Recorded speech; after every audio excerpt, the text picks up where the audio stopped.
The spectator then is asked to pick another card anywhere, any number, not anything in particular, and choose the queen. So for that, take the queen. Instead of placing it in the middle, it's the middle of the deck, we'll just turn it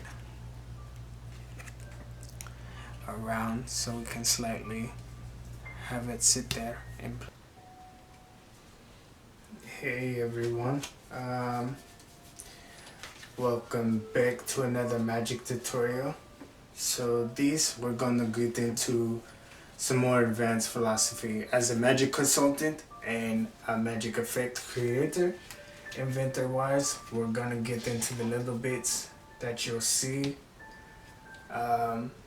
And this one is definitely for beginners, even though it might seem advanced. The tilt vanish is advanced, but I also teach that, and I'll put a link in the description below. But let's get into this week's tutorial.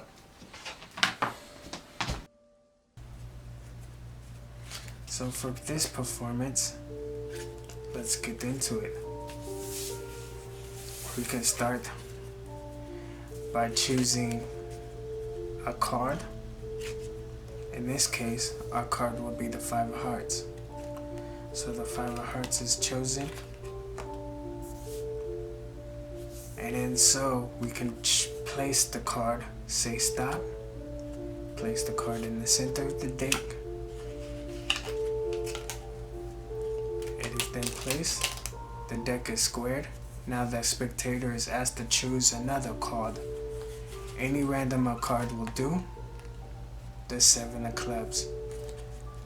In doing so, instead of choosing to place this card in the center of the deck, we can just turn it over and then just place back onto the center of the deck there, onto the mat, the 7.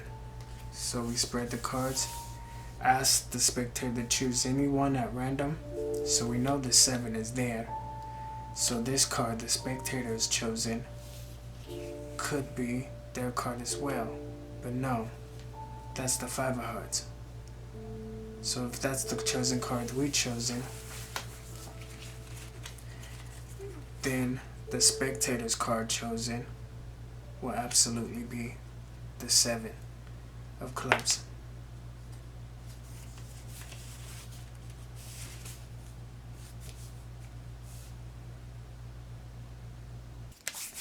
Hey everyone, we're back to another card tutorial magic. So what does that look like? Let's get into it. So on this move, as we discussed the tilt, change in the tilt move, I'm not gonna go into it entirely. If you want, feel free to go back into my video on the last, and we can go over and discuss this so you can be up there. So let's get into the performance wise of this. So this one, a spectator can choose a card anywhere in the deck. You place it, and that's when we do that one. So we do the move. You or another spectator could pick another card. This will be the King of Clubs, and just like that, this will be your card, and you can tell the spectator that you're going to use the king to find their card. So how does this happen? You place the card anywhere in the deck, say your king or your card, whatever has located the card of your audience. So that being said, you place it in your riffle, place it in the deck, and then instead you bring the card out and back down and say instead the king is gonna take and replace and find your card. So as that happens, you then reveal that the card has changed. At this point, your routine is finished. If you wanted to continue and lengthen your performance, you could go a step farther. You're gonna continue, you're gonna shuffle the deck of cards,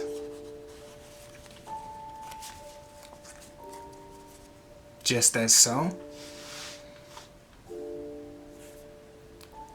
and just like that, you're going to take the deck of cards and riffle, and then from there, from the riffle, you're going to take out the card. From there, from where you riffled that to the point, and just like that, the 5 has got the king back. So, on that performance being said, on how it is, let's get into it. So just as we talked about my front tilt, if you want to review that, feel free to go in the video and find that tutorial. I will list it in the description below, and you can find that and know how to do that move to be able to continue this in the card advanced move that we are doing now. So in this one being said, the spectator can choose any card, doesn't have to be any card specific. They choose the Jack of Clubs. In this way, you do a riffle anywhere in the middle of the deck. But as we talked about in the tilt move, you're going to retain it to the top of the card. So how is this done? Is you want to riffle anywhere in the deck. They say stop, it doesn't matter until that point. So you only go and halfway. On the cover of doing the tilt move, you're going to let it come out of the deck, and on letting it come out of the deck, you're going to retain it to the top, under cover of the top, and when you remove, that's how it looks. So you say stop in the deck, you squeeze the deck together, and it's still to the top. So how does this look? You take the Jack, riffle, and then on the move, you want to let the card come out and retain it to the top of the deck.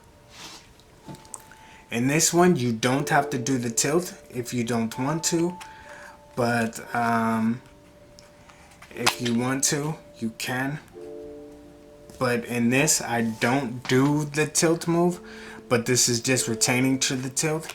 So what you do as to show the audience that the card is in the middle and you had shuffled the deck, so this is what you would do to continue with. So as part of the move is when you place it in the deck, you put it on top. When you retain it to the top of the deck, you'll want to take half of the deck and continue the dribble as if you're placing the rest of the cards on top. So how does it look? You riffle, retain it to the top, and now you have just shown the audience that you placed the card in the middle of the deck and you place the rest. So now you can continue the rest of your continuing your magic effect. And this is partial of the philosophy of that I use my magic. So it's a retention. So as that, we'll choose a random card out of the deck, and on that one you'll do another second tilt, but in this tilt, instead of retaining, this will be the actual tilt, to where when you goes anywhere in the deck, it comes straight to the second card. And when you retain it to the top, you'll do the tilt move, but when you retain it to the top, that's when you come down and bring out the card. Down and bring out the card as you come down in the tilt. And then that's when you turn it over. And that will be the top remaining card that we first did. So before continuing the magic effect, let's go into the philosophy of that again. So there. So you're retaining the card under the first card as you come up when you riffle. Soon as you make the tilt move,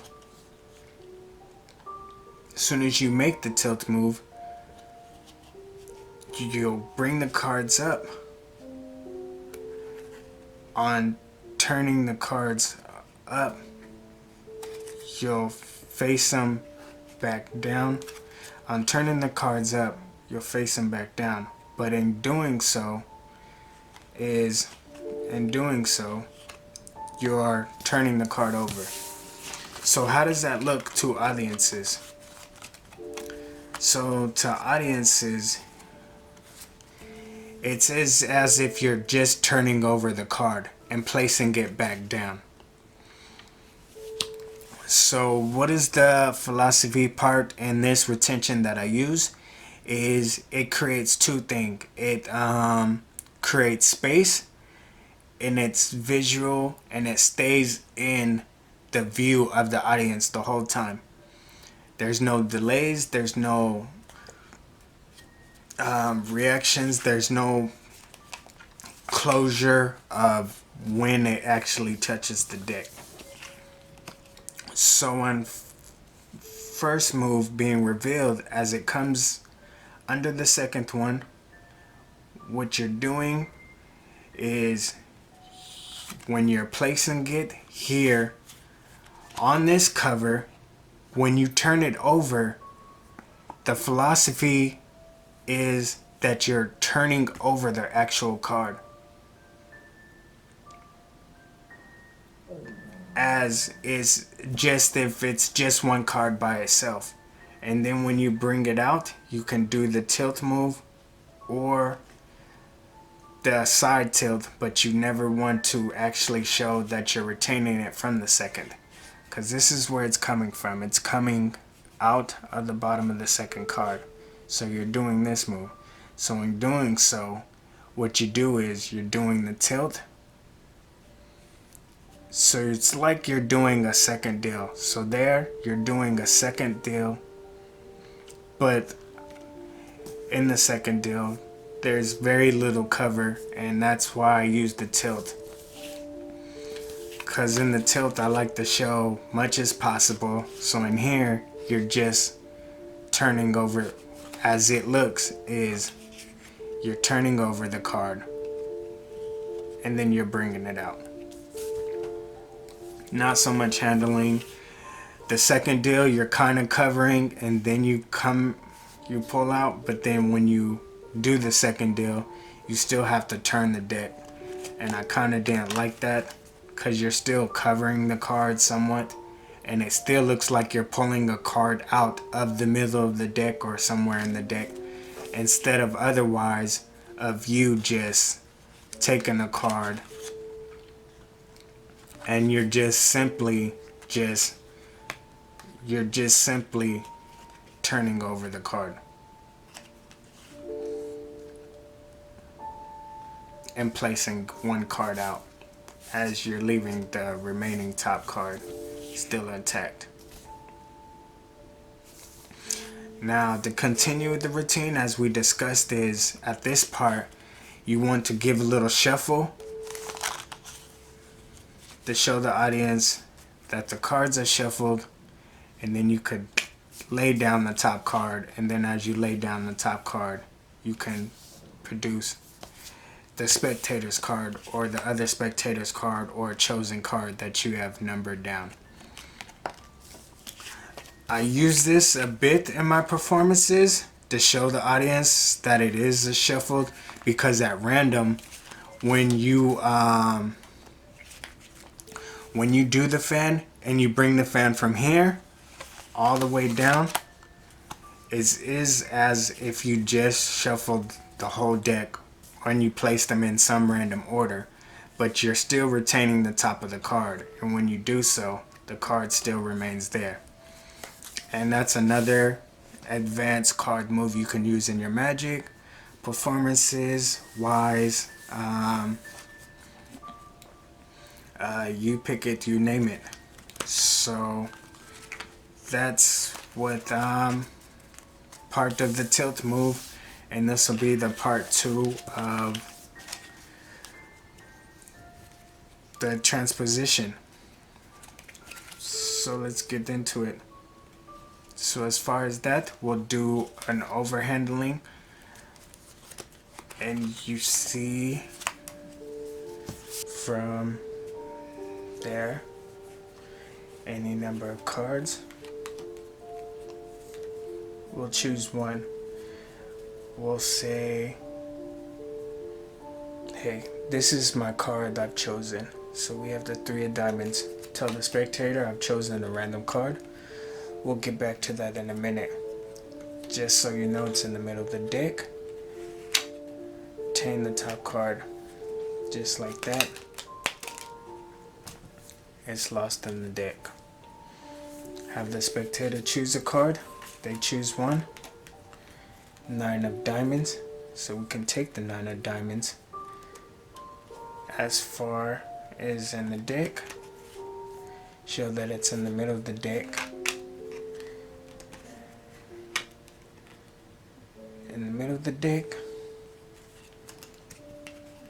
And then there. That's when the tilt move happens. And their card comes out.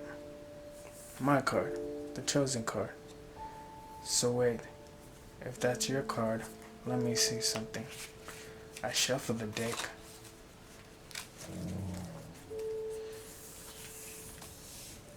Your card jumps to the top, and then now your 3 magically changes back and chooses their card.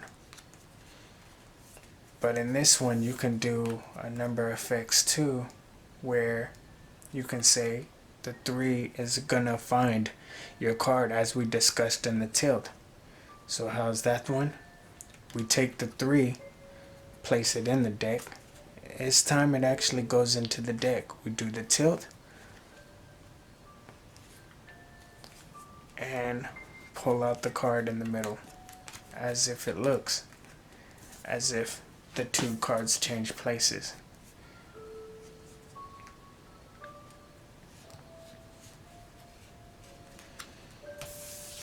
So how's that? So like we discussed in the tilt move.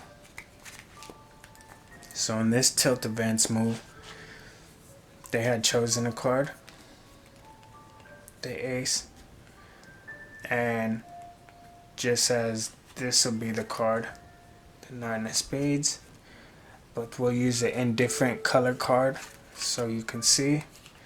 So in this case, the 7 of diamonds. So the 7 of diamonds, do the move. So as doing the 7 of diamonds, we'll go again. The 7 of diamonds, it goes under the 7 of diamonds, and you're turning over the card. So as you turn it over, you want to clip this with your thumb, do a slight tilt, but as far as the tilt is, you're gonna slide out this card and turn it upside down, and it looks as if you just flipped over the card just to turn it over to place it on the table. Those are the 2 actions that this brings before the change happens, because you place the card under there in the middle of the deck, but actually under the second card, and on the action of turning it over to place it on the table, you do the tilt and then place it over. The tilt cover is slightly, it covers you actually taking the card from the bottom of the card, because actually that's the whole move. So the philosophy of the way it works, as we do in this transposition, is this is what the action is giving. So you're taking a card, and this is exactly what you're doing. You're taking a card, and you're placing it on top. So you're taking the card and say, hey, here's the 9. On the action, place it back on the table and it changes. So this is a nice little switch you can do. You can use it in any card routine in your middle. It's in prompt, get you a normal deck of cards, and slowly how. So the action of the move, this is what it looks like doing it with one card. With the single card is you have the card here. This is what the action is giving. That you're taking this card, you're placing it on top, you're sliding it out, you turn the card around, and just place it right there. That's the whole action of the single card. You're taking the card, turning it around, and slowly bringing it back. Just put it back onto the table. That's the motion it gives. It's a little bit unorthodox, but it's the motion in there and the audience that they see. And that's the intention you want to give. Because they're not worried about how you turning over the card. They just know that it just turned over and you just placed it on there. So that's the action that you're giving. So you're taking the card, you're taking it out, and you're putting it back onto the table. The same motion. So now if you do with the tilt, you're gonna do the same action, bringing it up, and you bring it back down, and the cards are untouched. So that's the action that they see. That's the action that you want to give in your magic, and that's partially of my philosophy. So if you guys want me to describe that more in depth, let me know. But yes, that's the intention you want to give. So as if you just turn the card around and then you're placing it back down on the table. The reason I like that effect in Magic, because it's you're leaving space-time. As we talked about space-time, you want that in your Magic because it's no delay, it's all one motion, and it makes it all complete. So if you guys understand that, I'm glad, I hope, and I hope you enjoyed that tutorial. Any tutorial, be sure to comment and subscribe, and we can go over it and discuss more. Scribe on the commentator, and I'll see you guys on. So I wanted to discuss in this week's tutorial, as I discussed, it's one of the reasons why I like this, because it's one of the principles in Magic that I always used. I got rid of the rule of misdirection, so I never liked misdirection, because that conveys that you're trying to hide something from the audience. So that's why I do the most visualist Magic. And in this tutorial, I discussed the principle that I use on what I like is space-time, on creating that for the audience, so everything is always visible in plain sight, of showing an object when you present the object. And I discussed that in a little bit, and we'll get into it on tutorial that I use in my Magic that I like to convey. It makes it more strong Magic to me, and it eliminates the sleight of hand that you have to use. So you know sleight of hand, so that's already another principle forgotten and gotten rid of, and it makes it more, it brings a bit more ballet to it, more melodic, and more ballet to the presentation wise of you when you're trying to convey the magic for the presentation that you want to do for the performance. So I hope you enjoy, and we'll get into more of it